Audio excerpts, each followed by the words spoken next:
Okay, we've gotten hole 1 done. Very simply, we were able to go through the process, get our 3/8 hole in there, but we went through the correct process, and that's the most important thing. So let's repeat that process again, because hole number 2 is very similar, except for we're going to drill with a slightly different size drill bit, and then we're going to end up with a reaming operation at the end.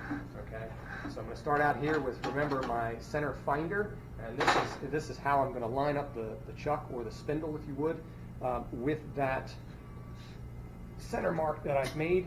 So I'm going to loosen that up slightly. I'm going to bring this down, and I'm going to begin to line this up. So again, this could be a little bit of a process. It looks like I got somewhat lucky right there. And I'm going to try not to put any force on this as to move it. And it looks like I'm right on my mark there. So again, don't be discouraged if it takes a little bit longer. I've been doing this for a few years, so I have a little bit of a leg up when it comes to how swiftly I can pull off some of these operations. So we're going to put our center drill. Remember, center finder, then center drill. We don't use our center drill as a center finder because we can cause some tool damage and such. So we're going to go down. Okay, everything still looks good. Remember our lubrication before we do any drilling, so we're going to kind of dab that on there, and we're going to dab it on the drill. Turn it on. All right, so again, we're going to apply some moderate pressure here. As we're getting down, we want to get into the tapered portion, but we certainly don't want to go all the way to diameter. And I've achieved that right there. And one of the things that I didn't cover, but as you're removing chips, you should really be doing it with the chip brush. Okay, so you wipe that off a little bit, wipe the top of your part off if you want to be able to see it. So we're going to take this out, set this off to the side. And then we're going to find our drill bit for doing the reaming operation. Okay, and I have that here. I'm not going to give it away. You're going to be doing the calculation on that if you already haven't done it in class. And I'm going to tighten 1, tighten 2, and tighten 3. And we're going to get back to, again, we're going to start out with lubrication. And on, make our adjustments. And right down into the bottom. So again, this is moderate pressure. If you find yourself not being able to get anywhere without putting a lot of pressure on it, then you need to stop and take a look at what the situation is. Oftentimes you can figure it out by virtue of, oh, okay, well the bottom of this thing is wrecked as far as the cutting surfaces on the drill. But oftentimes it may be a bigger problem than that, so get the instructor. All right, so I got this tangle up here. I'm going to go ahead and get rid of that so that I don't get myself into it. I'm not all the way through the part, so I can turn that back on. Great spot to lube. And again, as I'm drilling down through here, I want to make sure that I'm stopping every little bit to kind of break that chip.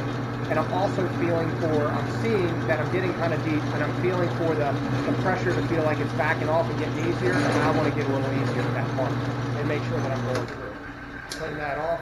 We'll get rid of our chip here. We'll do a visual inspection. Yes, that goes all the way through the part. And now, this is what makes hole number 2 special and not the same as hole number 1. We're going to go to a 3/8 reamer. So I'm going to set this off to the side. I'm going to go ahead and select my reamer here. And there's not a whole lot different about this process. You're going to be using the same chuck. You're going to be doing all generally the same stuff. But I have a little bit of twist on the way I like to do things. So we're going to make sure that this is nice and tight. And then, of course, the other thing that's very important is we got to go back to, hey, what RPM did we actually calculate for this?